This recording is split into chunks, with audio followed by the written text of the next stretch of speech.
I'm Jenny Carlson. I'm here with Jennifer Pellat-Finet, and she is going to be doing something super extraordinary during this weekend's Bart and Nadia sports experience on Saturday. We'll get to that in just a second, but Jennifer, it has to do with rowing, and you're kind of a newcomer to the sport.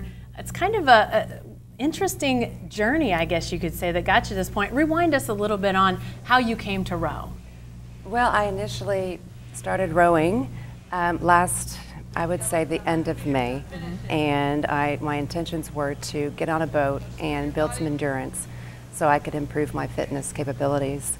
And I fell in love with the sport, and I'm just taking it a step further and wanting to strengthen and excel at this. I found a passion. Yeah. Yeah. Well, you talk about increasing physical strength, and that is coming on the heels of a really horrific medical experience you had a few years ago. Talk us through that and why this endurance building has been so important to you.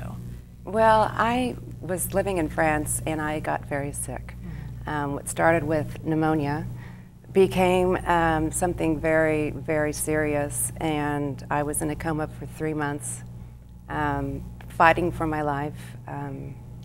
The doctors didn't think that I would make it, and through the grace of God, many prayers, thank you everybody who prayed, and a lot of willpower, I'm here. Yeah. So I want to be the best I can with what I've been given, and rowing seems to be that place for me. Yeah.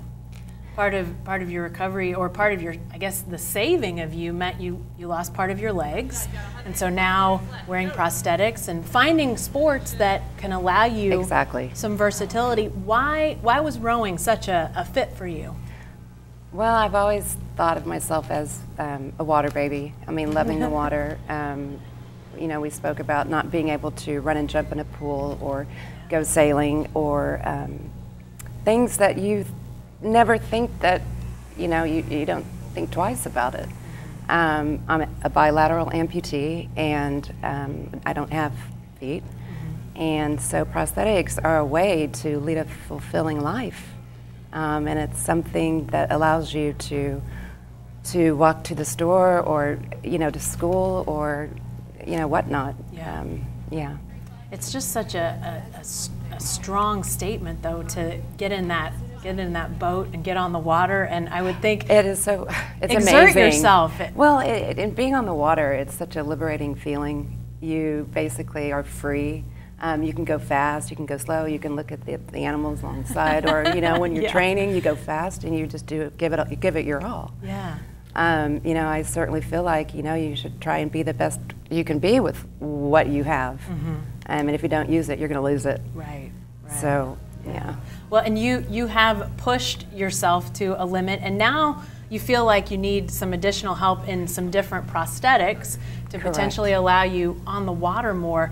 Talk about what you're doing to try to do that, to try to get those prosthetics. Okay, well, what I am trying to do is hoping to raise funds through a row-a-thon that I'm doing this Saturday, and it will be for raising funds for some cool waterproof prosthetics that will allow me to train in the water, on the water, with my team, the veterans, and just keep going forward. Yeah. And right now you've got prosthetics that it's not easy to get out there in the boat, right? Well, they're not waterproof, they're not sport prosthetics, and so taking this next step will allow me to be able to do all of these things. Yeah. Now you talk about a row-a-thon. You'll be at the Bart and Nadia sports experience on Saturday. You'll be on what's called an erg, which is an indoor, dry land, essentially rowing machine. Yeah. What are you going to be doing? What can people come and see you and maybe some others doing on Saturday? Well, I'll be doing 3 sets of 10 minutes, and I'll row as fast as I can. I'm hoping that I could be sponsored by the meter or a flat donation.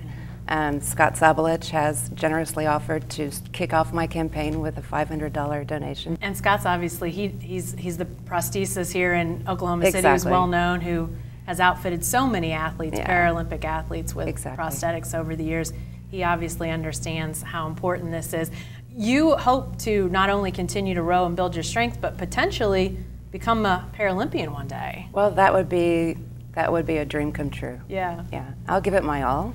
Yeah. I am in a certain class in the adaptive rowing division, which is called trunk and arms. For me to qualify eventually, I would need a male partner who is in the same class.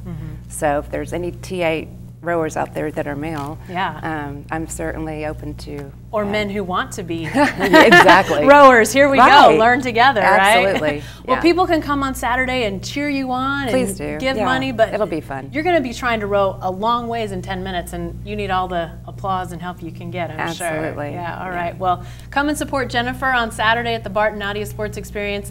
We know she'd be really appreciative of that.